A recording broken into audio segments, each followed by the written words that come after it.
I lived in a small village in Somerset where the majority of the older buildings were made of coal. Before I started my master's living there, teaching in a school, there was a lot of people who talked about how the buildings were warm in winter and cool in summer, which meant that there was a visible rationale for owning a cob building. That you didn't need to heat it so much and you were comfortable within it at any time of year. So that made me curious. So why? How does this work? Quand on regarde autour de nous, on constate qu'il n'y a pas beaucoup de constructions neuves en terre. Et donc en tant que chercheur, on commence à se poser des questions, pourquoi? Donc, je m'appelle Mohamed Boutouil et donc je suis directeur de la recherche ici à Builders École d'ingénieurs, ex-ESITC Caen. Alors la technique de construction en bauge, c'est une technique donc, de construction en terre crue qui est un mélange de terre, de fibres végétales et d'eau. Donc un mélange assez plastique qui va être mis en œuvre par empilement de ces modes de terre pour réaliser des murs massifs porteurs, donc relativement épais. Donc, qui sont des murs qui sont façonnés soit avec la main, soit avec les outils qui étaient présents dans le monde agricole, fourches, bêches, etc., qui vont servir donc à empiler ces mottes, à les retailler pour donner l'aplomb définitif des murs. François Streff, je suis architecte au sein de l'équipe du parc et chargé de mission terre et éco-construction. François and Mohamed and I met, and the three of us basically had a very arm-wavy type discussion at a coffee table about the fact that people couldn't build with cob anymore because it couldn't go through the regulations.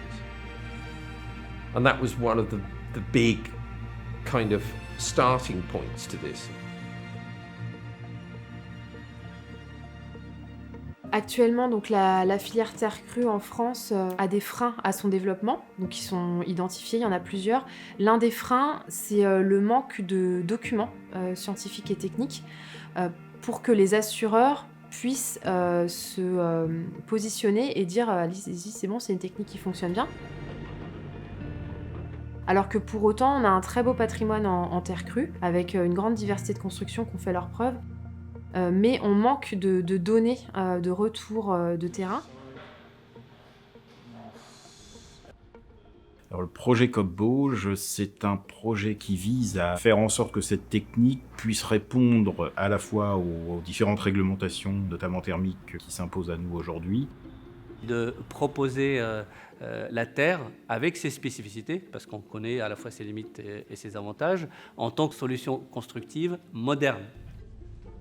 Et qui nous permettent aussi d'optimiser le principe de mise en œuvre pour le rendre plus concurrentiel, plus rapide, plus efficace. Quand on a présenté la première version du projet, notamment à l'Interreg, donc qui est le cofinanceur, parce que un projet, c'est à la fois des objectifs, des actions techniques, mais aussi un budget. Et on a présenté une première version du projet qui a été, on va dire, acceptée avec des conditions. Une première phase dans laquelle vous nous montrez la faisabilité technique, et puis revenez ensuite avec des résultats plus probants pour aller plus loin, pour passer grosso modo de l'échelle de l'échantillon à l'échelle 1. This is a very exciting project to be working on with the University of Plymouth. For us, we're sustainable architecture practice, looking at low embodied carbon in buildings, and this fits what we like to do incredibly well. Our role in the whole project is to work and find a client who would like to build a pilot project using the Cob Bauge system. And we also want to develop all the standard details so that anybody can come along and say, well, actually, I've got a site like this, I want to build like this, I want a roof like this, the walls like this, the foundations like this. And our job is to ensure that this is scalable and could be applicable to lots and lots of different sites across the country. And it's really exciting also working with partners in France and sharing their knowledge and enthusiasms. Quand j'ai conçu cette maison, il a fallu faire un mur en 2 parties, une partie extérieure et une partie intérieure, avec cette idée d'avoir de la masse à l'intérieur pour pouvoir travailler comme une pile, comme une batterie, accumuler la chaleur qui pouvait s'emmagasiner la journée avec les rayons du soleil, l'effet de serre, et ensuite pouvoir la restituer, que la Terre puisse la restituer. Donc elle fonctionne vraiment comme une pile et on le sent quand on vient de l'extérieur et qu'on rentre dans la maison. Elle n'a pas été chauffée particulièrement et en fait le soir on sent cette chaleur qui est restituée. Donc il y a un vrai confort. En plus de ça, il y a un confort au niveau de l'hydrométrie, l'humidité à l'intérieur de la maison, très peu humide et qui joue aussi avec la sensation de confort.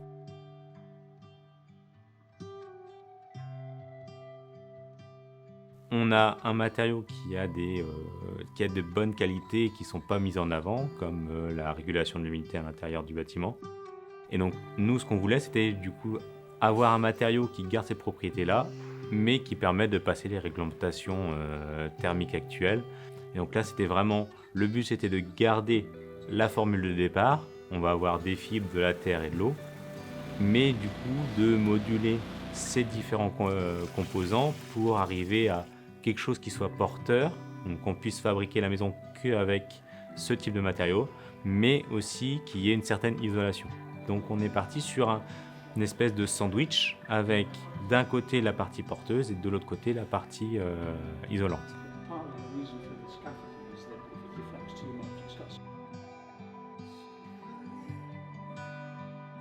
My name's Kevin Owen. I'm senior technician with the Caboge Research Project, and I'm based in the University of Plymouth.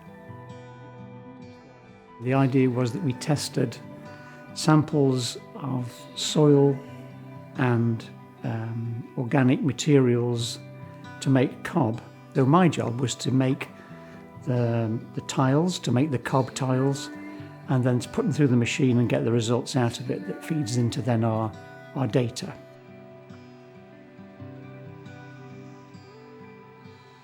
And then what we were doing, we were validating the same information that our partners in France.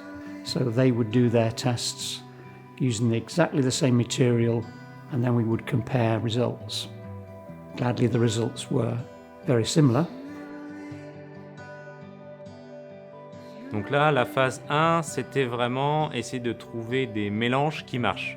Donc pour ça, on a choisi 6 différents types de terre françaises et 6 différents types de terre anglaises. Donc voilà, pour essayer de garder un équilibre entre les 2 pays. Et on a aussi utilisé 6 types de fibres.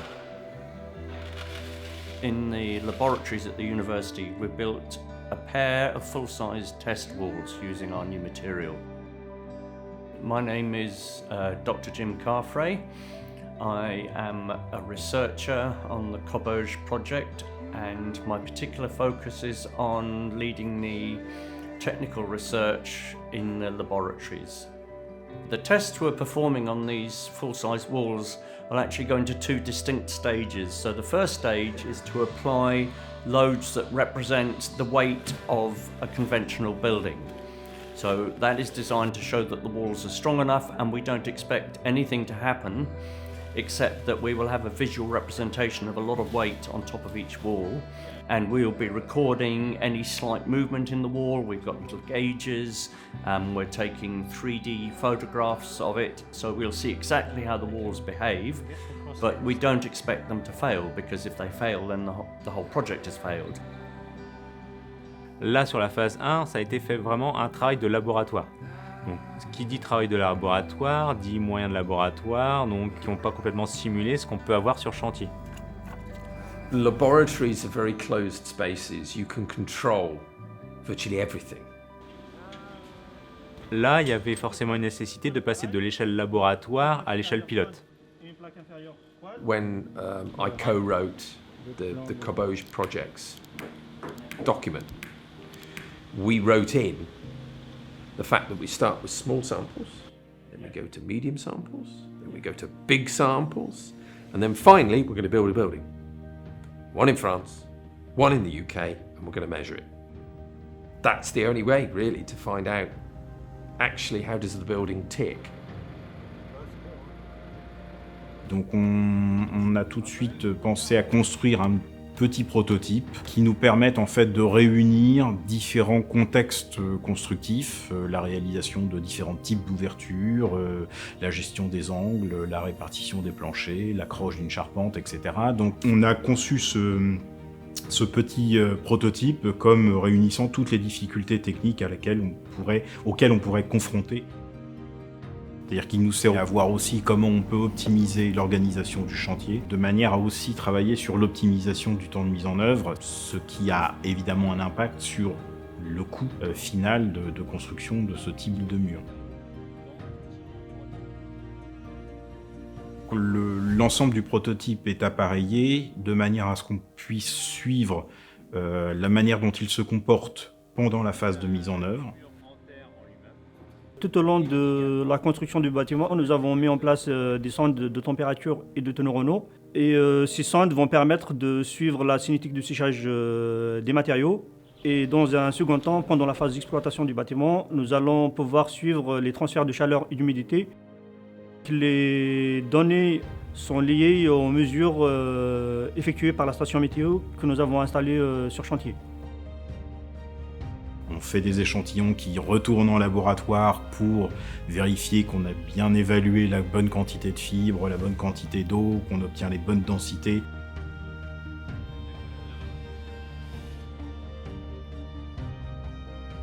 Et à partir de ces échantillons-là, on fait des essais laboratoires pour avoir des mesures précises et essayer de trouver une relation mathématique pour normaliser la construction en Bosch.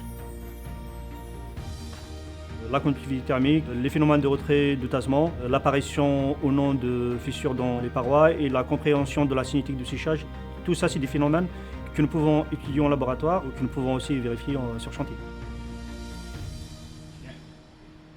Donc là, par exemple, on se base sur la réglementation RT 2012. Hein.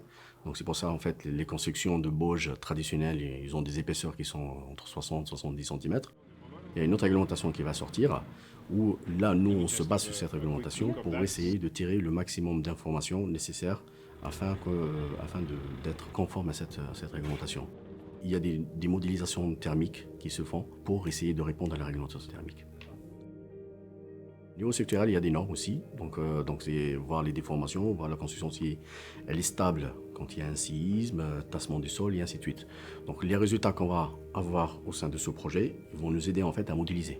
À ce jour, on n'a pas de résultats, on n'a rien en fait, on a juste développement à l'échelle laboratoire, mais à l'échelle in situ, ça on l'a pas. Et du coup, dans le cadre de cette phase 2, il y a l'équipe technique qui va sortir des données, des éléments, et à partir de ça, on va pouvoir développer des guides de recommandations et mettre en place des formations pour diffuser les connaissances qu'on aura acquises au cours du projet. L'objectif final, c'est bien sûr de développer ce marché-là à travers d'autres constructions.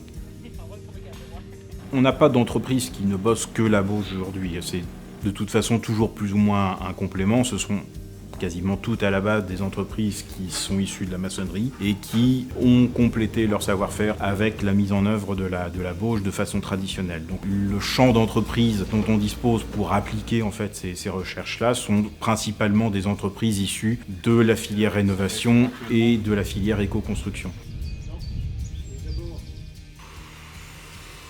Qu'est-ce qui va faire que ça va se développer ou pas ?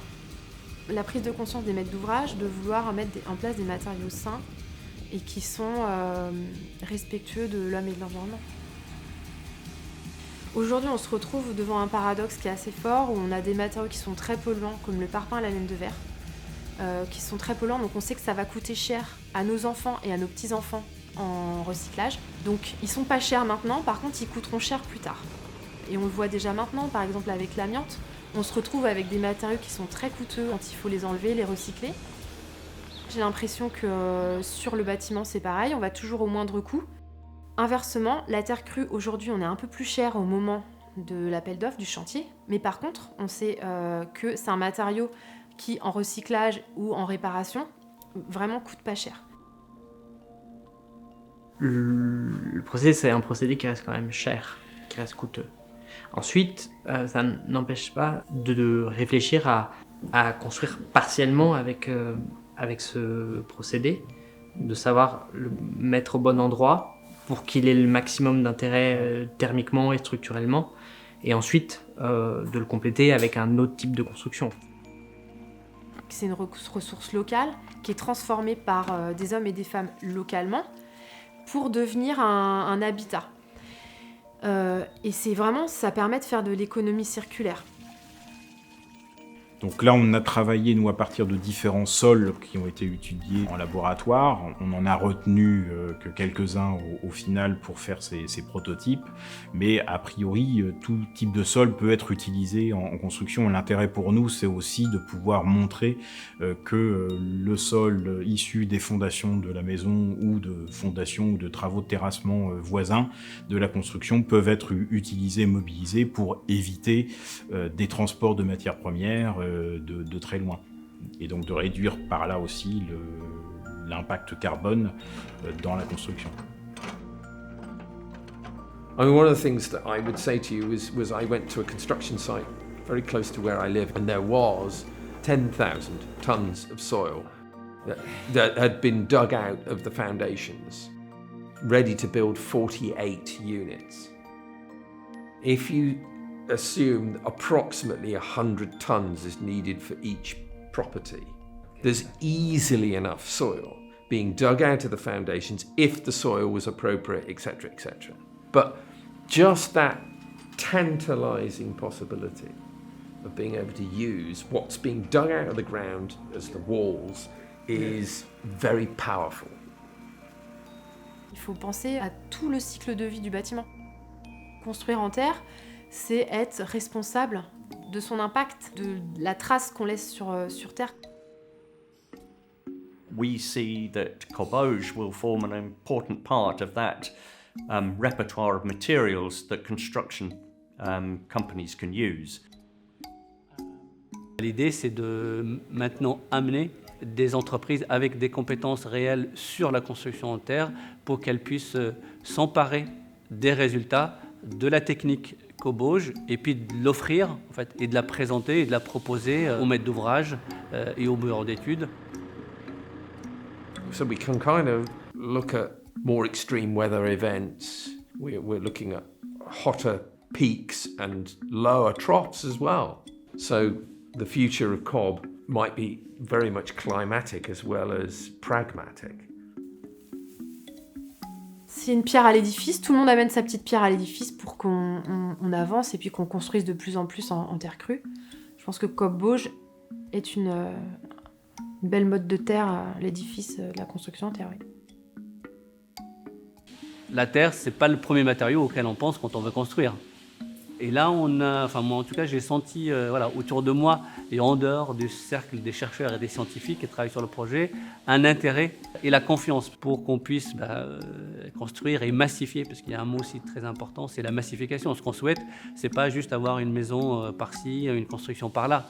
Si on veut atteindre les objectifs, notamment en termes de réduction des gaz à effet de serre, 2030, 2050, je suis persuadé que ça passe par la construction en terre. Et parmi les techniques constructives, la Bauge a sa place dans les modes de construction, notamment pour répondre aux enjeux climatiques. But it's more than just low embodied energy, agricultural fibers, subsoil. There is an identity, I think. It's multifaceted. There's many things that Cobb gives you. Part of it is an answer. It's an answer to a perennial problem that we've had for many years. It's kind of the truth of the original buildings that were built around here. So it's going back to your roots. If you say Cobb, this is how we actually produced buildings originally in the county.